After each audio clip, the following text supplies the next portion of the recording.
Père éternel, nous recommandons ce temps entre tes saintes mains.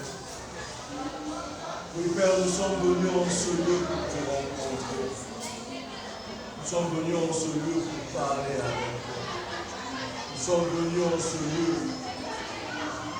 Père, pour encore t'adorer et te louer. Car tu donnes tout le sens à notre existence. Permets que dans ce premier jour, Seigneur, que tu sois avec nous. Chemine avec nous pendant tout ce temps. Cher Saint-Esprit, nous avions besoin de toi. Car étant que homme limité nous le sommes, mais toi tu connais le vrai besoin, le vrai désir de ton peuple. Permets que pendant ce moment, que tu puisses prendre ta place et que tu règnes en ce lieu et que ta puissance, ta présence soit manifeste. Pour que quand nous sortirons de cet endroit, que nous soyons, Seigneur Dieu, encore un peu gaillardis au travers de ta parole qui nous fait vivre et qui donne un sens à notre existence. Nous recommandons toi ta grâce au nom puissant de Jésus. Amen. Amen. Amen. Amen. Amen. Nous bénissons Dieu pour la grâce qu'il nous accorde encore. Ce matin, de nous retrouver ici pour parler de sa part. C'est un privilège et c'est une grande responsabilité que nous avons. Ensuite, nous profitons pour remercier non pas simplement le coordinateur de la dévotion matinale, le pasteur personnellement, puisque c'est lui qui donne le titre et qui permet à ce que certaines personnes soient alignées. Et je ne manquerai de dire merci ou de fortifier tout un chacun de nous ici présents qui venons chaque jour, chaque matin en ce lieu pour rendre la part que le Seigneur réserve pour chacun de nous. Amen. Et ce matin, j'ai eu du mal à chercher un thème pour essayer de développer la pensée que le Seigneur a placée en moi. Mais j'ai écrit ceci: où es-tu? Et j'ai aussi écrit: retrouve ce que tu as perdu. Et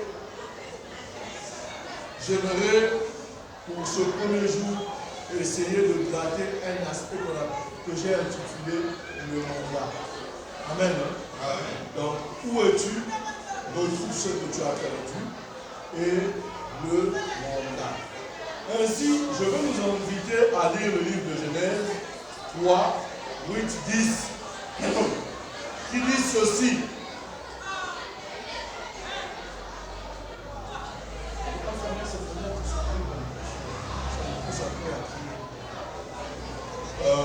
Genèse 3, 8 à 10 dit ceci.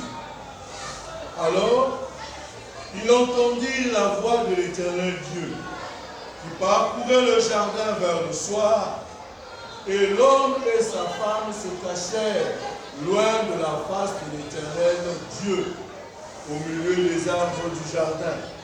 Mais l'Éternel Dieu appela l'homme et lui dit: où es-tu? Il répondit: j'ai entendu ta voix dans le jardin et j'ai eu peur parce que je suis nu et je me suis caché. Mais il y a une version que j'aime beaucoup, la version français courant, qui dit ceci: et comme ils eurent entendu la voix du Seigneur Dieu qui se promenait dans le paradis, quand le vent se levait le soir, l'homme et la femme se cachèrent parmi les arbres du jardin pour ne pas être vus par le Seigneur Dieu. Mais le Seigneur Dieu appela l'homme et lui dit: où es-tu? L'homme répondit: j'ai entendu ta voix dans le jardin et j'ai eu peur parce que je suis nu, c'est pourquoi je me suis caché. Et je vais associer à ce texte, le texte de Genèse 2, du 15e au 17e verset, qui dit ceci: l'Éternel Dieu prit l'homme et le plaça dans le jardin d'Éden pour le cultiver et pour le garder. l'Éternel Dieu donna cet ordre à l'homme.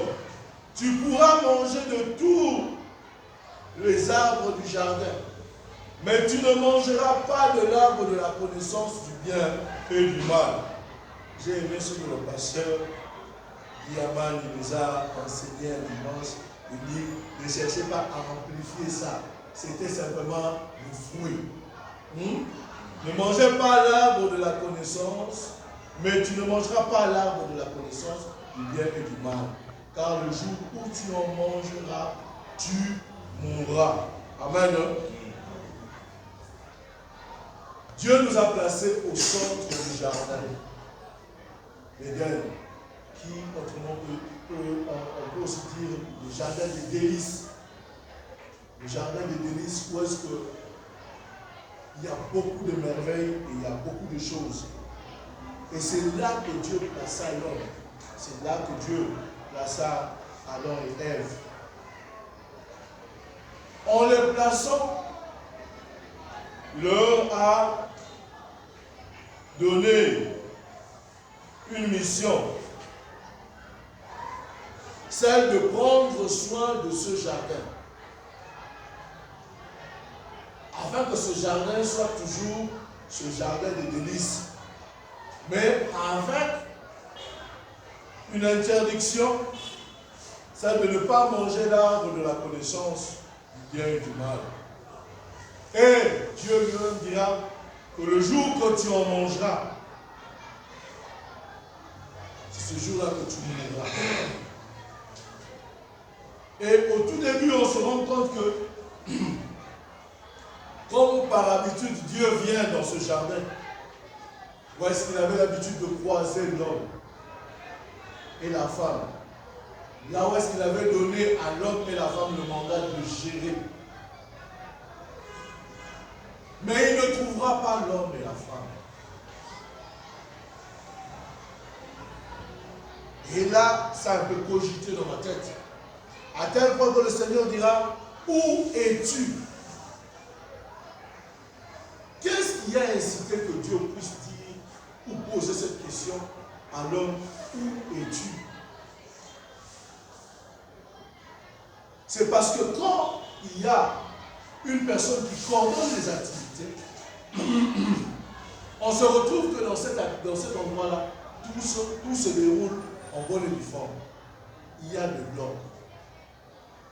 Et je me suis dit, ah tiens, qu'est-ce qui avait fait que Dieu puisse remarquer directement l'absence de l'homme? Je pense que peut-être il a vu, une fois arrivé sur le jardin, il a vu qu'il y avait un désordre. Le lion commençait à attaquer l'autre, la girafe commençait à fuir. Ça, c'est moi qui je me mets à réfléchir dans ce sens-là. Il a vu qu'il y avait un désordre. Ah, mais tiens, pourquoi est-ce ce désordre? Et du coup, il se pose la question, homme, où es-tu? Parce que c'est toi qui as la clé de la gestion du jardin. Et quand j'arrive, que je vois ce désordre, c'est qu'il y a quelque chose qui s'est passé. Et la parole de Dieu nous dit ceci, que pendant ce temps, l'homme s'était caché. L'homme s'était caché pourquoi? Parce qu'il avait désobéi et il a fait ce que Dieu l'avait interdit de faire. Et il ne se sentait plus dans son rôle de pouvoir gérer ou de pouvoir coordonner le jardin d'Éden, et il y a eu un désordre. Et ce matin, j'aimerais, tout autour de cette pensée, essayer de faire une petite emphase sur cet aspect des choses, le mandat que Dieu a donné. Le terme mandat a plusieurs significations, principalement dans le domaine juridique, dans le domaine politique, mais aussi dans le domaine financier. Mais j'aimerais, avant d'aller plus loin, pour nous dire une chose, ici-bas sur terre aussi, dans ce jardin que Dieu nous a placé, pour que nous puissions vivre, que nous puissions expérimenter sa grandeur. À cause du péché, le désordre était entré. À cause du péché, le diable a pris le dessus sur l'homme. Mais comme Dieu est Dieu, et qu'il a voulu restaurer ces choses, il a permis que Christ puisse mourir sur la croix, pour recadrer la chose et nous remettre dans notre position afin que l'on puisse agir sur cette terre ou dans ce jardin tel que Dieu attend de nous. Amen. Donc, nous avions une mission, nous avions un travail à faire afin que le jardin de délices soit réellement ce jardin de délices. Amen. Donc, une responsabilité nous incombe. Et cette responsabilité, c'est de ça que je vais tenter d'essayer de nous entretenir tout autour de cela. Et dans ce premier jour, j'essaie d'appeler ça le mandat. Comme je l'ai dit, le mandat au sens juridique, c'est un ordre écrit émanant d'un juge ou d'un magistrat. C'est un acte d'exécution dans le cadre d'une procédure. Je peux donner l'exemple, mandat d'arrêter, mandat d'amener. L'arrêter, c'est ordonner l'arrestation. Mandat d'amener, c'est pour faire comparaître quelqu'un. Il y a aussi mandat de perquisition. Et nous, Dieu nous a mandatés aussi d'aller et de faire de toutes les nations des disciples.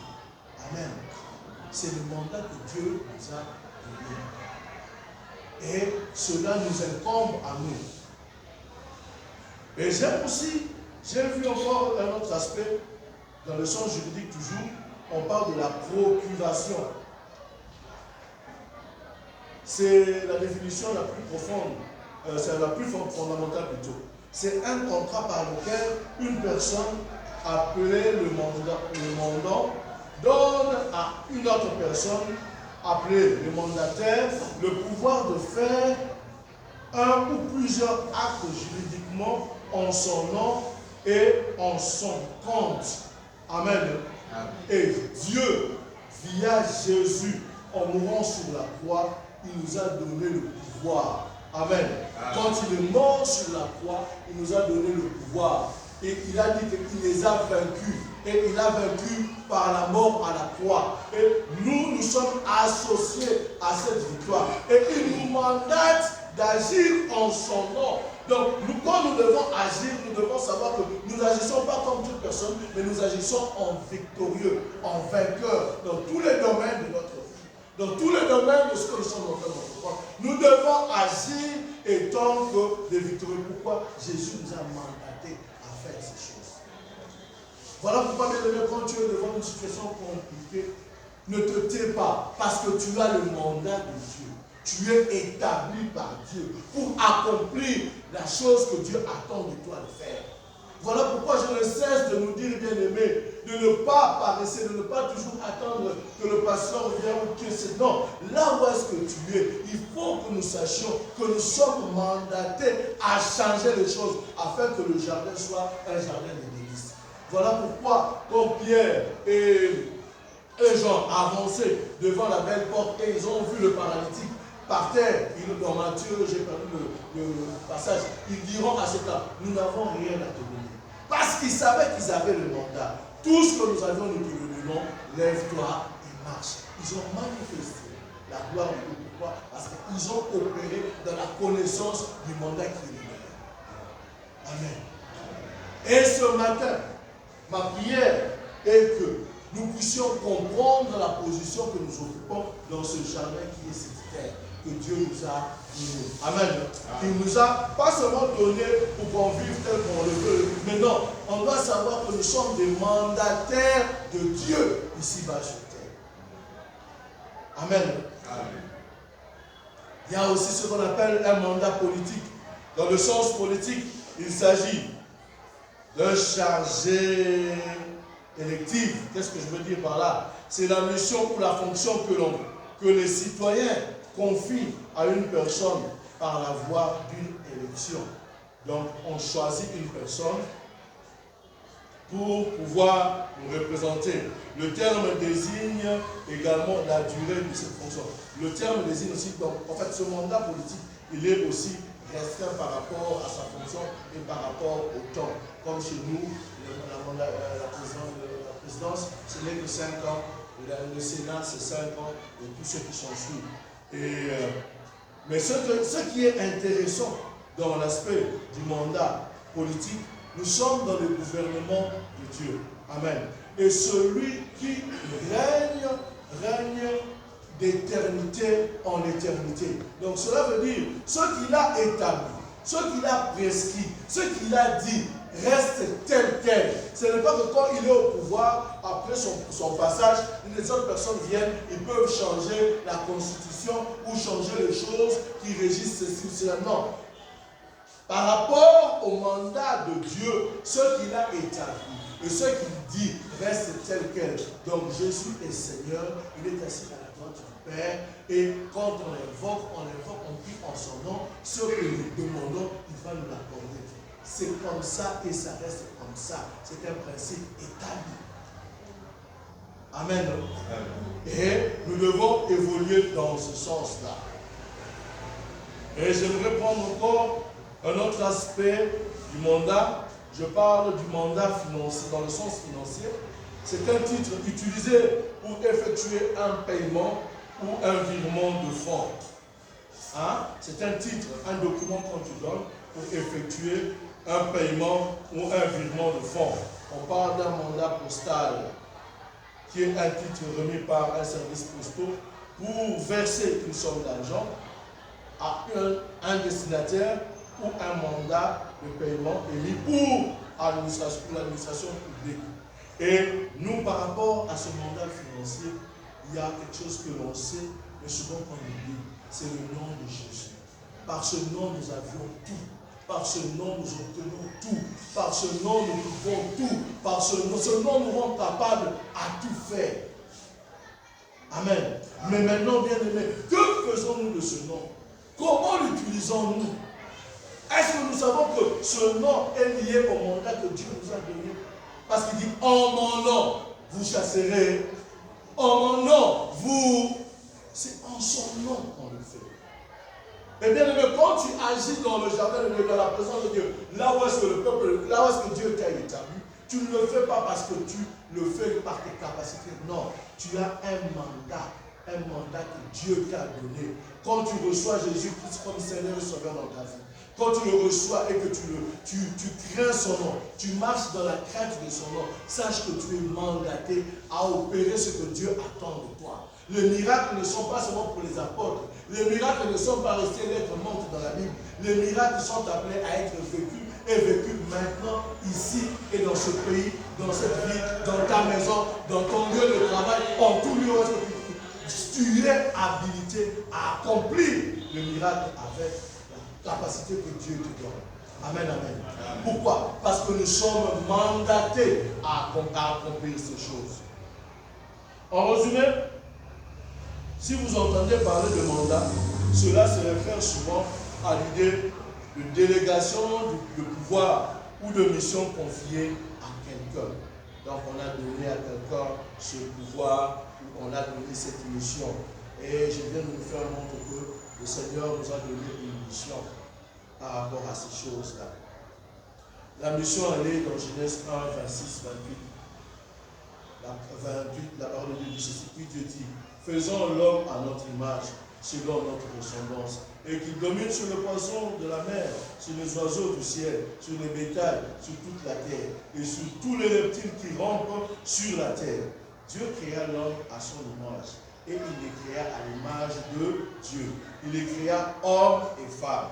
La bonne nouvelle, et les hommes et les femmes ont été créés à l'image de Dieu, pour accomplir le mandat de Dieu. Il ne faut pas dire que, oh, ils avaient un papa, il ne faut pas ça. Non, même les mamans.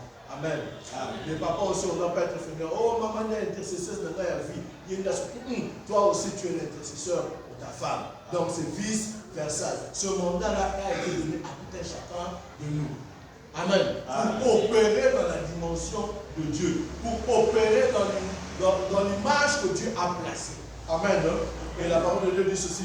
Dieu les bénit et Dieu leur dit, soyez féconds. Donc, tout ce que tu toucheras, tout ce que tu manipuleras, doit être visible. Donc, la fécondité doit être la marque de toi, enfant de Dieu, de toi, mandataire. Donc, il faut réussir. Si on veut réussir, c'est parce que tu ne sais pas bien utiliser les mandats que tu as. Quand ça ne marche pas, c'est parce que tu n'as pas conscience de la personne que tu es. Amen, amen. Donc, on dit ceci, soyez féconds, multipliez, remplissez la terre et la sujettissez. Et dominez sur le poisson de la mer, sur les oiseaux du ciel et sur les animaux qui se meurent sur la terre. J'aimerais terminer en essayant de briefer d'abord le premier point. Et par la grâce du Seigneur, nous allons essayer de continuer avec le deuxième point et ce que Dieu mettra dans notre cœur le jour suivant. Primo, ce passage est le fondement même du rôle spirituel de l'homme sur la terre. Qu'il domine sur les poissons de la mer, sur les oiseaux du ciel. Oui. Et la parole de Dieu dit ceci, que Dieu même bénit. Et il dit, soyez féconds. Donc on doit dominer et on doit se multiplier, on doit être prospère, on doit rendre ces choses visibles. Pourquoi? Parce que Jean 4,24 dit ceci, Dieu est esprit, et il faut que ceux qui l'adorent en esprit et en vérité. 2 Timothée 1,7 dit ceci, car ce n'est pas un esprit de timidité que Dieu nous a donné, mais un esprit de force, d'amour et de sagesse. Ephésiens 6,17 dit ceci, prenez aussi le casque du salut et l'épée de l'esprit, qui est la parole de Dieu. Amen. Donc, quand on remplit la terre, quand on cherche à la dominer, quand on cherche à la sujettir, quand on cherche à la remplir, c'est parce que Dieu nous demande d'œuvrer dans cette dimension. Pourquoi? Nous sommes à sa ressemblance. Et étant semblable à Dieu, Dieu est celui qui fructifie tout ce qui est au devant de lui. Voilà pourquoi cette année on est en train de parler de demeurer dans la présence de Dieu.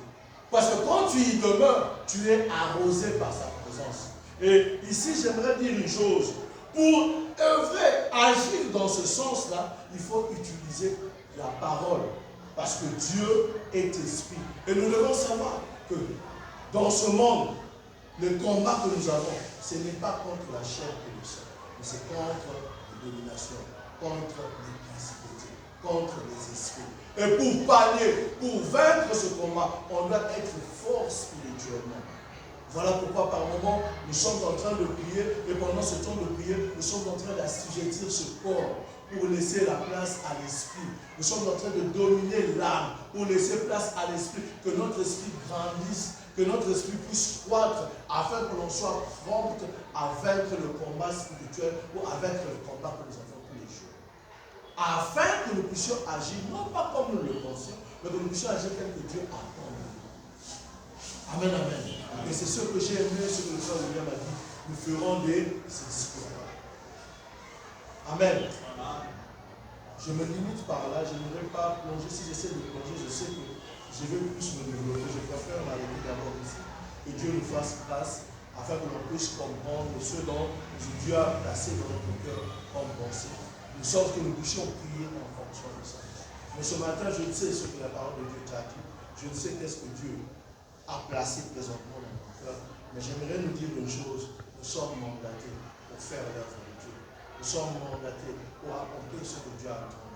S'il y a le désordre, s'il y a des choses qui ne marchent pas, s'il y a des choses qui n'avancent pas, c'est parce que peut-être nous avions, à un moment donné, fait quelque chose qui a brisé la communion entre nous et Dieu, et nous nous sommes cachés, et nous regardons les choses de loin, puisque nous ne sommes pas accomplir la mission que Dieu nous a donnée. Mais ce matin, je suis venu te dire une chose. Notre Dieu est un Père d'amour. Il pardonne.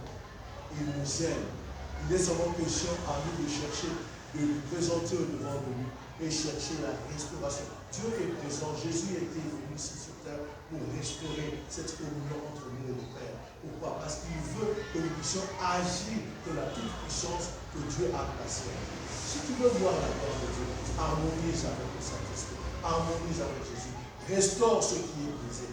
Et je pense que pendant ce temps de prière que nous sommes venus ici, le moment de jeûne, c'est un moment d'humiliation. Nous allons humilier notre âme, humilier notre corps, humilier notre esprit, et humilier notre âme, notre corps, pour élever l'esprit, ceux qui ressemblent à Dieu qui habite en nous, afin que cela nous rende capables d'agir tel que Dieu a attend de nous. Amen. Merci Père de ce